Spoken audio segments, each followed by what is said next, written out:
Mitch Lafon here. We are with Great White backstage at M3. Pleasure to have you guys. Absolutely great. Thank you. So I'm going to start with you, Michael. In fact, I should say we got Michael and Mark Kendall. This is exciting.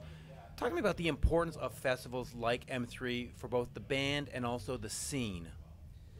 I think it just reminds everybody that this music is still very much alive in terms of the performers. I mean, all the bands are still out doing gigs, and we're lucky enough this year to be doing close to 50 or even more, possibly even more shows this year. And the fact that that's, we feel that we're a little vital, that's actually happening. And you go and you see all the people that, you do other festivals around the country with, and realize that that's a genre that people want to still know they can come and see. Absolutely. Mark, as he mentioned, we're going to about 60 shows this year for the band. Right. Talk to me about being so active, because the band had a bit of a slowdown for a bit, and now it just never stops. 2017, 2018. What's keeping you so popular and in demand these days? I think it's the fans. The fans, like Michael's saying, that we want to show people we're vital. Well, they come down because they want to show their love too for the music, and they're still there. That's why we keep doing it. I mean, as long as you have an audience, right, you have an act. You have an act. Yeah. Now, the last album, 2017, Full Circle, produced by Michael Wagner. Right. Talk to me about that collaboration, because Michael really has a way to bring out the best in the band. I think he captured that with Full Circle. Well, with Michael there, Michael Lardie being involved, Michael Wagner told me that he really helped a lot, and that was awesome. And we just kind of it was a great experience because we didn't know what was going to happen. That's always like, we're not familiar with anything here. Right. We've never seen the trees outside. It was just it was a great vacation, and we got to. And we went there. We went there fairly unprepared, apart from having the arrangements almost done. Right. We didn't have, most of the lyrics weren't done yet, and he's not used to that.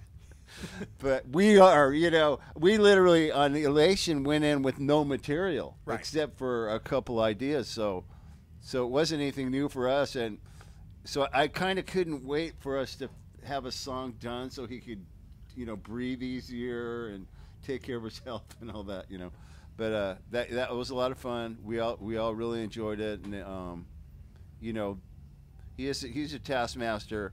Michael was right there, man, ready to grab knobs, and it was awesome, because we're used to having Michael Lardie there, Right, doing it. So it was good. It was good to have him. And actually, years ago, Full Circle is such a great title because back in the very beginning, before Michael was even in the band, he was the second engineer from, when we were doing the early record EP in the first album, and he was there the whole time. So he'd worked with Michael Lardie before. Yeah. That's right. So it was like full circle all the way. So I'll put the question to both of you. Where are we in terms of new music? Are we looking at a 2019 release? We want to get back in the studio and do something again? Well, I think we're really interested in seeing what Full Circle can do. We're only into our first release, big time. Hopefully our next one in the barrel would you say I'm All Right? It's probably that's next one in the barrel. And obviously we want to do a video for that. But I mean, the opportunity of actually being able to work a record, there's a lot more depth on it than I think a lot of people realize from just here. If they just heard Big Time, they'd go, okay, that's typical, rock and Great White. But I mean, there's a song, Cry of a Nation, that is like so deep and different. It's kind of like if Rock Me in Congo Square had a kid, it's that kind of energy and that kind of ethereal, kind of spacious vibe to it. That's a really cool song. There's the riffing song, This Is the Life. I mean, it's a lot of real high energy, cool breaks in the song. So I think there's a lot of depth in the record that, if we keep working this record for, at least another year, maybe year and a half, then I think people will be able to get to, and get into it. Right. The other thing is it really is for us. We want the fans to love it, but it's for our personal energy. Right. And that I know we've talked about that before, but it really is. It's like, you know, it's hard to keep yourself motivated when you're. Although, like I've said before, we're grateful for all the songs and the hits and the fans of those songs. But for our own edification, yeah, we need to be creative, you know, and if it's. But that's what's got to make recording albums now such a joy, because there's not the AOR guy, there's not the record, you know, it's just like, we're going to make it because we want to, and it'll be the music that we want to hear, right? I mean, it's...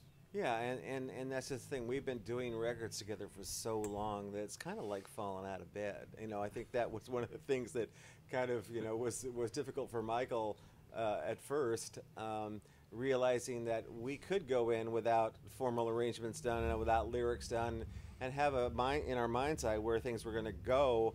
And he hadn't worked with us for so many years, knowing that, you know, the knowledge of us being around each other and making records year after year after year. I mean, we probably made 12 records in between the last time we worked with Michael. So, and I think once he got the zeist of what, you know, how we could do this and how we're used to doing this, he got into it, and it was a blast, you know, to be able to do it like that, you know. Well, he gave us a good little present by doing, once we did the basic tracks, by doing one song at a time. Right. And we knew what we were doing the next day. We got to cram for that like studying for an situation exam by writing lyrics at the house. Yeah. You know, and then we come in, here's the lyric sheet. Yay! You know. Yeah. So that was awesome. And you've got your next album title right there, Great White Falling Out of Bed. Falling out of bed. There it is, falling out of bed. Right? That's All a these perfect sharks. title. I'm going to go to you here for this one, because you, of course, worked on Appetite for Destruction back in the day, or you were involved with the Mr. Brownstone remix, and they announced the 30th anniversary deluxe box set that's going to cost, you know, 2 children and a car. Talk to me about working back then with Alan Niven and Mr. Brownstone and the mix, and just that little bit of GNR sort of trivia for folks. Well, that whole thing stemmed out of the fact that there was a point where Mike Klink, the original producer on the record, after having been around them for 5 months, basically he was toast. He was done. You know, it's like he just wanted to walk away from the project. I think he would, you know, 5 months around the boys at that time probably had a lot to do with how hard, you know, that was dealing with them at that point. So when they were getting ready to mix it, there was the songs were split up between Alan and myself and Steve Thompson and Michael Barbiero. Yeah, great So guys, by the way. so we got Brownstone, Rocket Queen, It's So Easy, and I don't think we got to a fourth one because by that time they had decided to go with Michael and Steve in New York, but they were serviced with Jungle, Paradise City. So I think Zootout was kind of pushing but it was a great experience, you know, to mix that song, and then I have the guys come in and kind of go, yeah, that's what we're supposed to. That's what we sound like, you know. And that whole thing, it was really cool, and I just thought, yeah, okay, you know, it's, you know, just a gig we didn't necessarily, you know, didn't get at the time, but Niven did put Brownstone on a 12-inch, the B-side of a 12-inch single. And if you remember Ton Mastery from KNAC, Leather Nun, she used to play our version over the records version on KNAC all the time. So that was a great compliment. You know, I did a couple of TV shows for them. Did an American Music Awards in the truck, you know, the audio. So all I remember Axel saying is, my friend at home said it sounded great. Thanks. You know, but that's Axel, and that's that time, you know. And we did a show. You remember the show we did in New York? Yeah. For Ritz. MTV. The Ritz. Where you had Yeah. a terrible flu. Yeah, I had 103 It was like- temperature, so I just drank 6 Heinekens, and it was fine. Yeah. Yeah, talk to me about that Ritz show. 'Cause there's been so much lore and rumors about that Ritz show. It was a Great White show, and GNR was supposed to open up, and then at the last minute they switched it. Like what? Because No, they weren't supposed to open up. Okay. We talked about it before that show. Niven, we talked about it with Niven, and he said it'd be best because there's a real huge buzz on this band right now. Right. It'll just. I know you guys have sold like 4 or 5 times as many records as them, but just open tonight. And we go, no problem. Yeah. We don't care. Yeah. I'll plug in early. Now, of course, they recorded their show. Is there a version of you guys? I mean, Oh, yeah. It's all over the internet. All you have just to do look is on pull it YouTube, up. I think. Oh, okay. I got to go check We that actually do Since I've Been Loving You. It turned out pretty amazing. out. There you go. Just quickly on your guitar playing, how have you matured over the years, or how has your style sort of adapted or changed, or is it just sort of you've always just been Mark Kendall? The only thing I've done is strip things down a little Right. bit more. I don't have all the rack gear anymore. I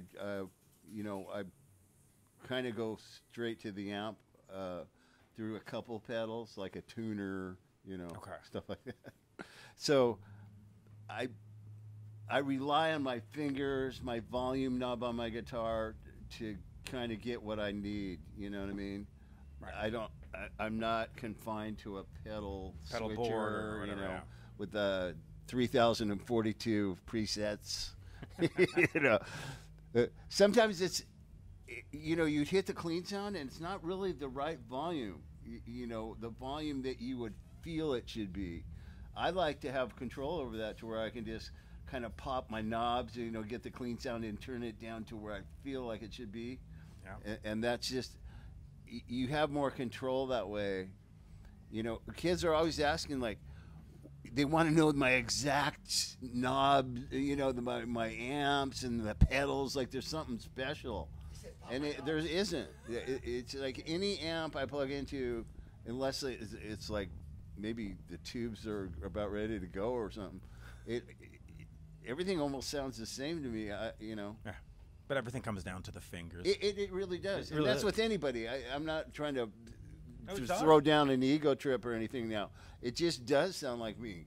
Well, that's the thing. I mean, you could take Eddie Van Halen's rig, put it in Mark's hands, and it wouldn't sound like Eddie Van Halen. It'd sound like Mark. Exactly. Because If it's in the hands, Eddie in Van the Halen fingers. played through my rig, it would sound like Eddie. Yeah.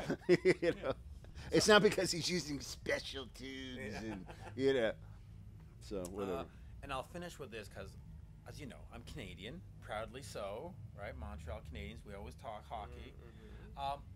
When are we going to see Great White in the Great White North? Well, we do have a show coming up on the 26th, I believe, in London, Ontario. Ontario. Well, get us It's only- over there. Ontario, I'm sorry. It's only the capital of Canada, But Yeah. talk to your boys. Get Yeah. us up there. We'll get the promoters. We to won't talk. say no. Okay. We'll get you We there. always had a great time in Montreal and Quebec City, going and talking to people at Musique Plus. It was like, And I'm trying to remember, you opened for, the first time I saw you it was Alice Cooper. That was a great tour. that was a Oh, lot yeah? of fun. The trash tour, That was a long tour too. That was a great Well, tour. 4 months. 4 months. something like that. It was in Canada, anyways, all the way from St. John's all the way to Vancouver. And Yeah, it was so- right. But we did all those countries, Norway and all that, Yeah. and Europe. It was like early January or something. It was January. was freezing. Canada It was freezing. It was November, December in Europe. Audie and I tried to go to McDonald's. It was 3 blocks from the hotel in Norway. We almost died. Oh, Helsinki, that's right. It was Helsinki. We didn't even go. We didn't have earmuffs and all that. It was like But ridiculous. bring it up to your people and, Right. and talk to our guy Sullivan and get something in Montreal. There's got to be a festival up there that would fit us on. Yes, there is. Yeah.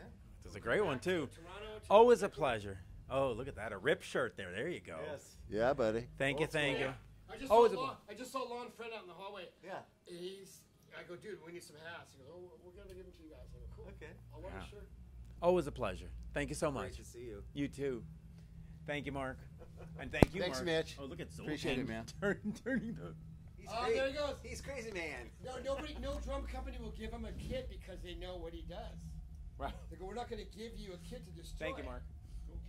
Thanks, buddy. I suggest you go with Sonar because they're made in Germany. There's the and back Sonar. line machine. Thanks for friending me on Facebook, by the way. Awesome. They're paid First $20 time I saw you a guys was on the White Snake tour, and I Great White always Snake tour. yeah, you blew them all 87. stage that night. Really? Yeah, it was. I think Coverdale was sick that night. Yeah,